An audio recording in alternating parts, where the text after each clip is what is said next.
Nel centro storico il maltempo fa crollare un altro pezzo della Casa delle Bambole e questo è il nome che hanno affibbiato i residenti della zona ad una palazzina del centro storico di Agrigento.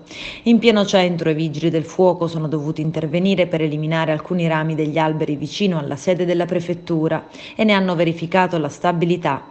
La fronda di un albero cadendo ha danneggiato due macchine tra la rotatoria, fra Viemera e il quadrivio Spinasanta. Spazzata via in alcune zone la segnaletica stradali, pali pericolante, canne fumarie e antenne televisive. A documentare i danni lungo la fascia costiera Mare Amico. Al porticciolo di San Leone tombini si sono trasformati in delle fontane. La passerella della Scala dei Turchi di Realmonte è rimasta alla deriva, in balia delle onde.